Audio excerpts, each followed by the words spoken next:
Na. Ayan. Hello everyone! Mayroon tayong ingredients ng flour, 1 cup, cornstarch, 1 cup, ayan, at saka isang itlog, paminta, syempre asin, at saka water. Ayan. Pag na-mix nyo na lahat ito, ganyan mangyayari, i-mixing nyo lahat na ganon. And then, pepper pa ha, kalimutan. O, ayan, o, pepper. Simple lang. And then, after that, meron tayong ingredients ng dahon ng grapes. Ayan. Ito yung ipiprito natin ngayon. Hindi siya masyadong magulang. Okay? Para nun, hindi siya mapait. Okay? Ayan. Fresh leaves ng healthy ito ha. Ubas. Kaya may mga ubas dyan. Ito gawin yung ingredients. And then, ayan. Ipiprito natin. Lapit kate. Ayan. Ipiprito natin. Mabilis maluto eh. Masusunog eh. Ayan.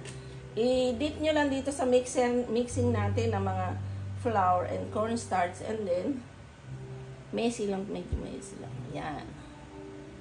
Yan, pinakikita ko lang ho. Ayan. Ayun. Ganon. Kabilis. Okay. Maluluto na. Lapit mo ati sa kawali. Ayan. Pasensya na kayo. Hindi sana yung ating nag-video. Ayan. Ayan. Ganyan lang po magluto. Mixing lang. Grapes leaves. First time ho ito na ginawa natin. Para siyang chicharon. Dahon ng ubas. Okay? Ang sarap po. Masarap tong snack. Masarap merienda. Okay? Masarap siyang merienda. Gawin. Ikon mo yung ginagawa ko. Ayan. Ayan. Huwag lang nyo susunugin kasi kanina yung unang video natin nasunog eh. Ayan.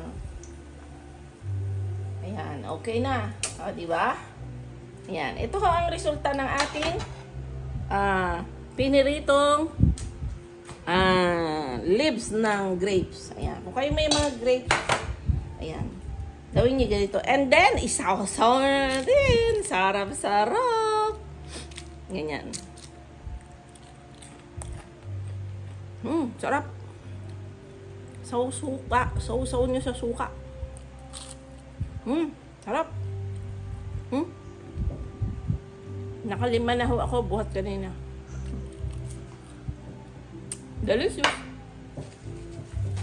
Out. Please subscribe my YouTube channel. Tasyo Orchids Farming. Bye-bye.